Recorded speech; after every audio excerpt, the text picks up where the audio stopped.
I'm Larry Ray, President and CEO of American Manganese, Inc., listed on the TSX Venture, ticker symbol AMY, A-M-Y, with proprietary patents in the U.S., China, and South Africa. Our focus is on recycling lithium-ion batteries for electric vehicles. China recently legislated the responsibility for recycling onto their electric vehicle manufacturers and importers. For more information, please visit AmericanManganeseInc.com or phone me, Larry Ray, at 778-574-4444. Welcome to the Goddard Report. Comments made on the Goddard Report and TalkDigitalNetwork.com are an expression of opinion only. Here is Jim Goddard. My guest is Rafe Mair, former BC Cabinet Minister and Canada's longest-running #1 radio talk show host. Welcome back to the show, Rafe. Thank you very much, Jim. Nice to be here. Prime Minister Trudeau is on his way to Washington on Monday to meet with President Trump. What do you think they're going to talk about, and is Trump going to favor Canada or not? Well, number one, who knows what they're going to talk about? I mean, Trump is not a person that you can predict anything out of, much less even friendly conversation. I'm not even sure he has that in his bag. I honestly don't know. I've been reading about it. Matter of fact, when you called, I was reading a couple of stuff, MSNBC and so on and so forth, watching it, and I can't figure out what the devil we're doing. Mr. Trudeau apparently is going down there, sort of Mr. Tough Guy on trade and so on. But, you know, that's easy to say and not so easy to do. We're in a lot of trouble if Trump goes wild. I mean, we worry about presidents like Nixon and so on and what they might have done. But that was small stuff compared to the way this guy is talking. I mean, he's talking as if he's going to do whatever he wants, irrespective of what the consequences might be. So, you know, it's very, very hard to say. I would think, you know, if Mr. Trump is a sensible man, and that's a highly disputable fact, then he would want to have good relations with Canada. We always have had, you know, basically over the couple of 100 years we've lived side by side and a good trading relationship and so on. But I guess the thing that Canadians have to watch and be careful about is NAFTA, what he's going to do. There are a lot of Canadians, particularly on the left side of the screen, that didn't like NAFTA and don't like NAFTA and like to get rid of it. A lot of people thought it was a good idea. But one thing I think everybody has to agree is getting out of that kind of a thing is a hell of a lot harder than getting in the first place. There are all sorts of relationships that have developed back and forth and so on based upon NAFTA continuing. And if Mr. Trump wades in and says, well, we're going to rip this up and rip that out, et cetera, that could cause a lot of trouble for Canada. Normally, Jim, I like to take a question on a political matter and give it a straight answer. This one, I can't. I can't figure Trump out. I can't figure what his reactions are going to be. I can't even figure out whether he's going to say, how do you do, Mr. Trudeau, or start calling him names.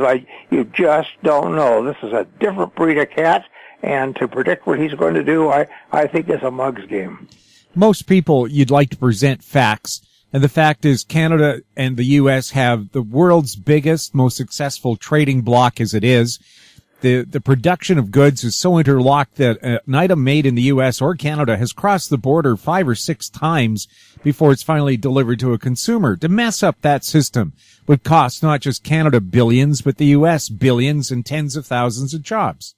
Well, I think that's true, and I hope Mr. Trudeau understands that. Whether Mr. Trump does, I know I'm sounding like a downer on this one, Jim, but I can't make this guy out. I mean, he's done things and said things that I wouldn't have thought any president would ever do or say. So it's a mystery to me what his motive is. He almost seems in a way to be going and sort of sticking his thumb in his mouth and saying, I'm not going to breathe again, Mom, if you don't let me have cookies. You just can't figure the guy out. Now, if he is a rational man, he will look at NAFTA and say, well, look, Justin, what do you say we take a look at this and tinker with that and talk to Mexico about this, et cetera, and work it out as it's always been done before.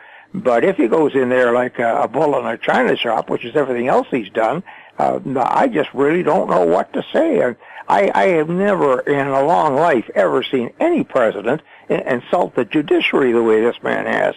I read an article today that said Going back to Andrew Jackson, no president's done that.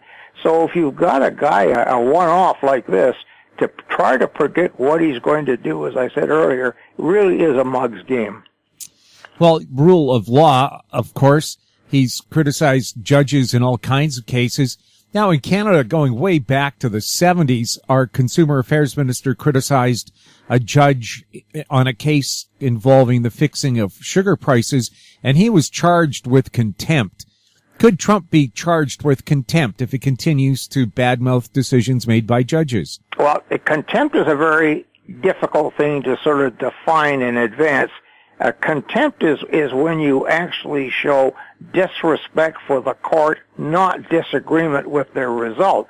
We're all entitled as free people to say, I think that was a lousy decision, and we're going to appeal it, or whatever it may be. Lousy decision may be getting close to the line. I think that was a wrong decision, and we're going to appeal, or whatever it may be. But if you wade right in and call the judges, and therefore the bench itself, into contempt, then you're going to be cited for contempt. And there's I don't think there's any law says that presidents are immune from that. The going over he gave Judge Robert in Seattle, I thought was contemptuous, particularly this business of a high school kid could make the proper decision and so on. I think he's getting very, very close to the line. At this stage, I think, Jim, nobody wants to take him on. They want to give him a little bit of slack and see whether he kind of matures a little bit in the job before they start taking him on head on. But that's not going to last long, and I think you're right to point this out. Contempt of court could very well be a result. Now, I know a lot of people don't like the thought of contempt of court, and they think, oh, well, the judges are getting it too easy, et cetera. Well, I'm going to tell you, I've been there, and a lot of judges do get it easy, blah, blah, blah, blah, blah. But if you don't hold the courts in utmost respect in your country, then you're never going to have a rule of law. You're never going to have a real democracy. You're going to get into a shambles like we see in those old movies of the southern states and the good old boys with the guy with his feet up and a cigar in his mouth.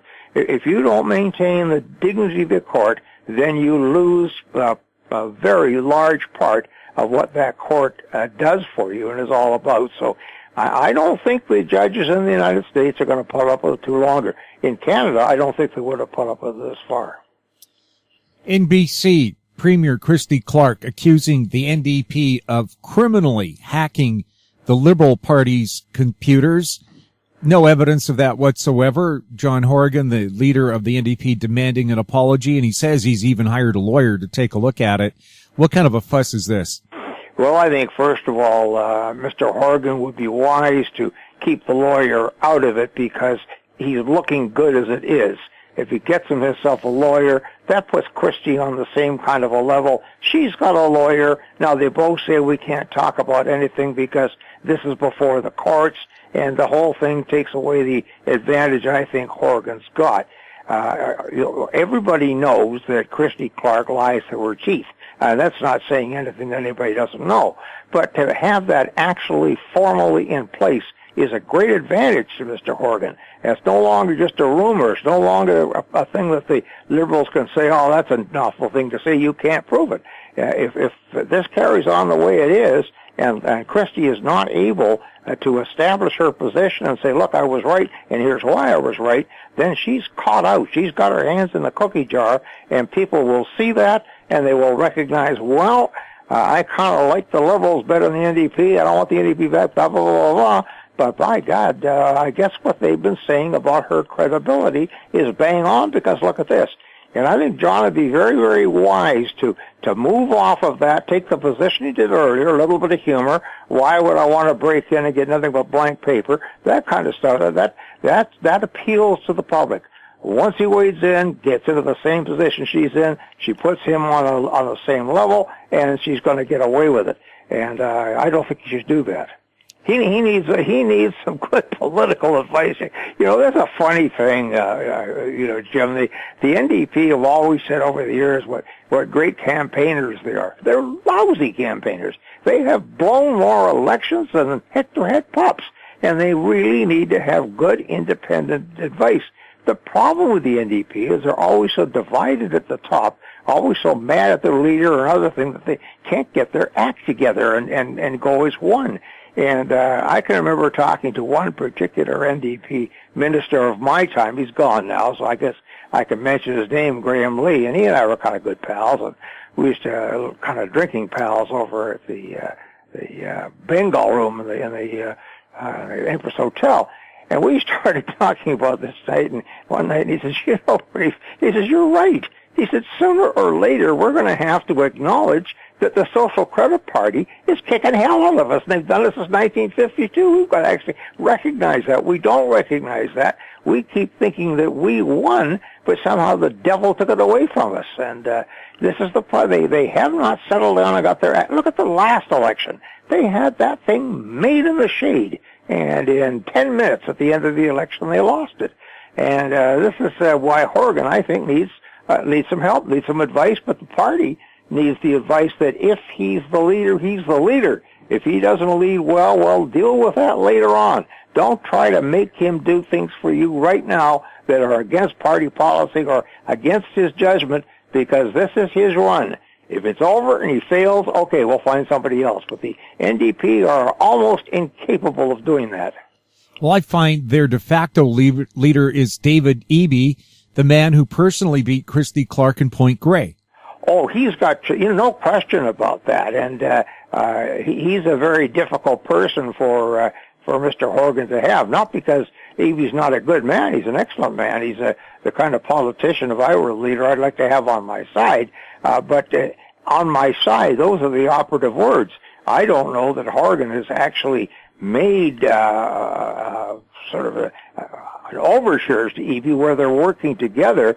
And with the nudge, nudge, wink, wink, look, David, I'm not going to be here forever. You come along, work with me, et cetera, et cetera. You'll have a good cabinet post when we get in, and you'll be in a position to be the leader, and you'll be the next premier. But I don't know that he's doing that. I can't say he hasn't. Don't misunderstand me, Jim, but it doesn't look like the two of them are working together. Now, this was Bill Bennett's strength. He always had the people that were likely to give him a rough time in any leadership contest right on his side, under his eye, in good jobs, and, on a good firm basis with him. And good leaders do that. And if they can't do that, they don't usually wind up being good leaders very long. We'll have more with Rafe Mair right after the break.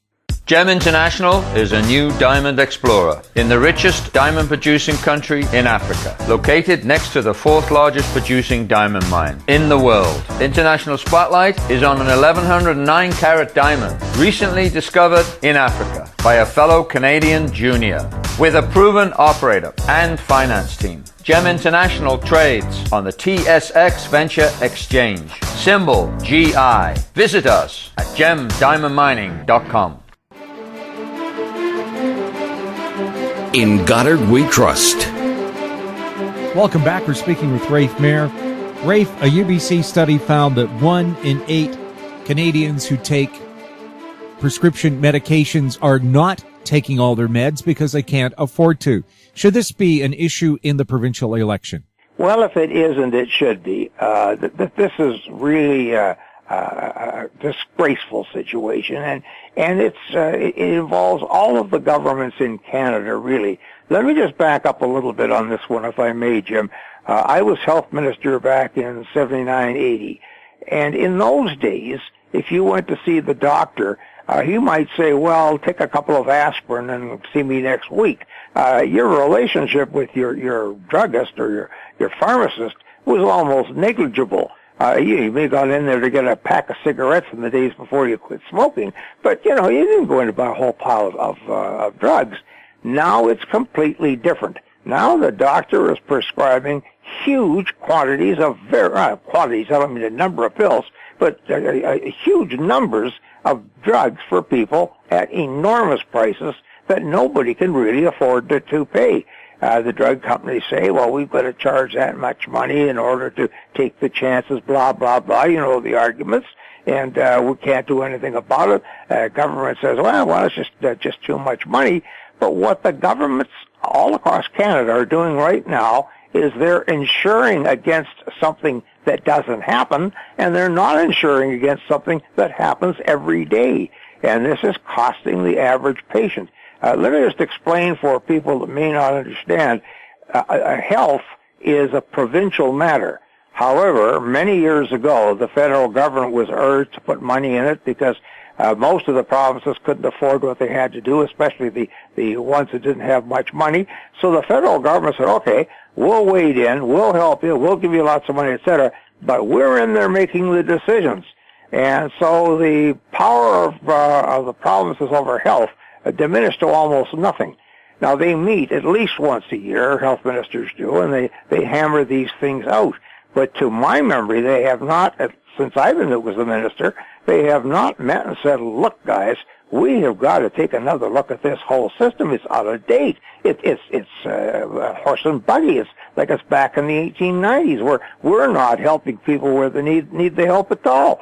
And I can just tell you from personal experience that my pharmaceutical bill is astronomical. I mean, here I am. I'm 85 years of age, supposed to be in a socialist medical paradise, etc. And it's unbelievable. Well, I would rather they let me pay the doctor and they pay the pharmacist. That would be a hell of a lot better off for me. Now, that should not be, whether it's me or anybody else. When you get, to a certain age, and your income is down, obviously, and you're retired, and so on and so forth, that's when the system always came in and said, yes, we'll look after that. The system now just ignores you. And I can tell you, talking to people my age, all over the area, they all have the same thing, and it's something they have to come to grips with, and it ought to be part of this election coming up. Now, as I say, I guess as an old health minister, I have a little bit of sympathy for Mr. Lake, the health minister, because he's up against all the other ministers in Canada as well as the feds. But it's got to start, and he's got to at least be seen, even though he's not running again. He's got to be seen, and the government has got to be seen, fighting for people on this issue, and recognizing that not everybody goes to parties and pays $5,000 to watch or get access to the premier. The vast majority of people, $5,000 is an enormous amount of money, and yet that may be what they're paying for their pharmaceuticals, and they know it's too much, and they know the premier isn't doing anything about it, and I think she'd better, or it's going to become a big issue. The UBC study said that because people weren't taking their meds, it's costing the healthcare system $3 to $8 billion a year because they end up in hospital. Jim, this is one of the tragedies of the whole social side of government, and the health care, of course, that is very definitely one of them. But you take any of the areas where the government has got to help look after people, whether it's kids in need, whether it's mentally ill, homeless, whatever it is. When you abandon those people, when you thump your chest and say, well, they can go get a job like I got a job, or we do everything we can't do everything. When you say that and you hold the money back and leave them where they are, it comes back at you some other way. Marriage breakups, breaking and entering, more drug use, kids being beaten, kids being molested. All of those things increase with the lack of money and care by the government. Now, in the perfect world, it wouldn't be necessary. We'd all be nice little mummies and daddies with 2 kids and half a dog, and everything would be just great. But that's not the way the world works. It hasn't worked that way for a hell of a long time, and it's not getting any better. It's getting worse. So governments, in order to, never mind the being good people, they have to, just in the interest of good fiscal management, say, look, if we don't put that money up front there, here's what's going to happen at the other end, and it's going to kill us. And this has been a long problem. That problem, plus the fact that we don't want to do anything that will exceed this year's budget, as if the budget was the end of all lines, when in fact what they're doing, they're balancing, in a sense, their budget, but they're losing it all next year. And the whole thing has really got to be revamped. I don't see anybody in the provincial government that's got any kind of enterprise along this line of trying to reform and so on. And I can see back in the times when I was in government, NDP as well as Socrates, we may not have succeeded, but we were all mindful we had to find better ways to manage the money. We didn't always do it. Not at all. I'm not saying that at all. What I am saying is at least it was on our minds. It doesn't seem to be on anybody's mind now. Kevin O'Leary, famous for being on Dragon's Den and Shark's Tank, wants to be the Conservative leader of Canada. He lives in Boston right now. Is he the right guy? Oh, of course not. It's very hard to see who the right person is there. It's very depressing, really. You have to hope, I guess, that there's somebody in there we don't recognize who will come out and be the be kind of the right person. I don't know that Joe Clark turned out to be the greatest prime minister, but he came out of that mess in 1976 where, it could have been a hell of a lot worse, and that sometimes happens. But right now I can't tell you who it is. But, nobody wins if the Conservative Party is terribly led, badly led, particularly if they're led by kind of modern or conservative Trumpists. And that's the way it's looking now, is if Trump's ideas on religion, on refugees, on immigration, looks like those are creeping into the Conservative Party. No, I shouldn't say creeping in. They've been there before. The niqab issue in the last election cost them big time. But they're ripe for it. And if that's how they end up, how does Canada look any better? We wind up with no government in waiting that's acceptable to anybody. So these turkeys under Trudeau carry on forever. So you've got to have a balance and a decent, government and a government in waiting. And if you get rid of that government in waiting, you're stuck with the government you've got. And the Conservatives have a duty, I think, to bring to the Canadian people acceptable candidates for office. And the way it's going right now, it sure doesn't look like it. Oh, Larry, God almighty, that is really scary. And to think that he's actually in that race and some people think he's a favorite, that is terrifying. Well, O'Leary's tactic is exactly the same as Trump's, and that is he personally attacks his opponents. Yeah, well, that seems to be the whole system now. It goes really down to this, Jim, and we've been talking about this for quite a while. There is a large group of very dissatisfied people all around the world, and they're not necessarily left or right. They're people that just in the vernacular are pissed off at the elite, and I can frankly understand why. And I'll just give you one example. We're old enough to remember when climate change wasn't even thought about, the atmosphere wasn't thought about. Governments were telling us there's no harm in that stuff going in the atmosphere. Companies were saying the same thing. They'd even get scientists to tell you it was probably good for the atmosphere. We were, as a people, lied to by the industry and by the government for a long, long time. Now the chickens come home to roost, and people are sitting back and saying, well, wait a minute. If we listened to them and trusted them, both industry and government, and see what happened, why on the earth would we do it again? I mean, this better be crazy. And it's not just the environment, it's other areas it's spilled over into.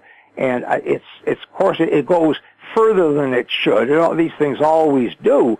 But people all around the world are saying, I don't believe a single solitary word the president or prime minister, whatever says, or the president or whatever of the company says. Not a word. I don't believe a word. I know they're lying to us. Well, in that kind of an atmosphere with no credibility at the top, you've got a problem, and society has got to deal with this. That problem has come up to the top with Trump. O'Leary is a good example of the problem. The loss of the Brexit vote in England is a very good example of the problem as well. Incidentally, I called that vote and tried to get an article in the paper, and they wouldn't take it because they wouldn't believe me. But, you can see these kind of things coming, and nobody seems to want to do anything in the governing group, as it were. So we're risking being, I don't mean that these people are all bad that are mad, not at all.